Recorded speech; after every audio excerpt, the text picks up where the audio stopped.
शरीर एक आला मशीन।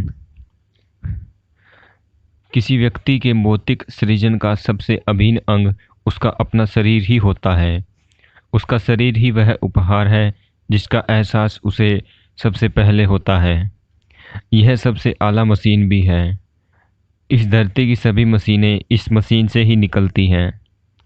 जैसा कि बताया गया है, योग विज्ञान में मन या आत्मा जैसी कोई चीज़ नहीं होती।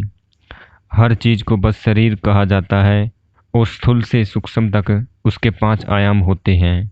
भोजन शरीर, मन शरीर, ऊर्जा शरीर, आकाशीय शरीर और आनंद शरीर। इस सोच के पीछे गहरी समझ है। यह हमें भ्रमित मानसिक अवस्थाओं या काल्पनिक सिद्धांतों की उड़ानों में भटक जाने से रोकता है।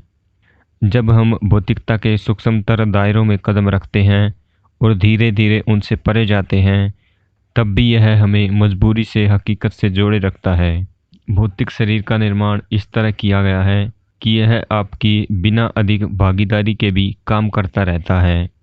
आपको हृदय को धड़कना नहीं पड़ता, जिगर की सारी जटिल रासायनिक क्रियाएं चलानी नहीं पड़ती, सांस लेने के लिए कोशिश भी नहीं करनी पड़ती। आपके भौतिक जीवन को कायम रखने के लिए जो कुछ आवश्यक है वह सब अपने आप होता रहता है। भौतिक शरीर एक आत्मनिर्भर संपूर्ण यंत्र है। यदि आपको मशीन से बहुत लगाव है तो आपके लिए इससे अधिक दिलचस्प और कुछ नहीं। इस धरती पर शरीर सबसे जटिल और परिष्कृत यंत्र है।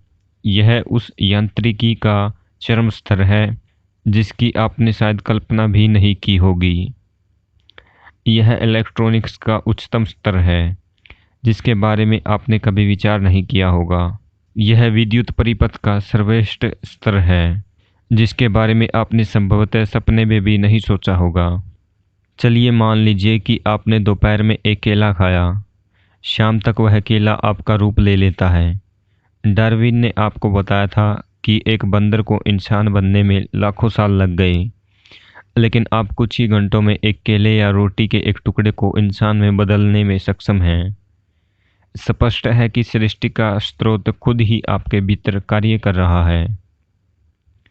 आपके अंदर एक खास तरह की बुद्धिमत्ता काम करती है। यह आपकी तर्क शक्ति से भी परे है, जो किसी केले को एक ऐसी वस्तु में बदल देती है जो तकनीकी दृष्टि से उत्कृष्ट है। अगर आप उस रूपांतरण को अचेतन के बजाय सचेतन रूप में प्राप्त कर लेते हैं, यदि आप उस बुद्धिमत्ता का एक छोटा सा अंश भी अपने दैनिक जीवन में ले आते हैं, तो आपका जीवन दुख दर्द भरा नहीं बल्कि चमत्कारी बन जाता है। प्रसिद्ध रहस्यवादी संत बसवन्ना ने शरीर को चलता फिरता मंदिर इसलिए कहा क्योंकि उन्होंने अपने भीतर सृष्टि के स्रोत को संपादित होते हुए अनुभव किया था। उनका यह कथन दक्षिण भारत के रहस्यवादी साहित्य का प्रसिद्ध कथन है। मेरी टांगें स्तंभ हैं, शरीर मंदिर है और सिर सोने का गुंबद है।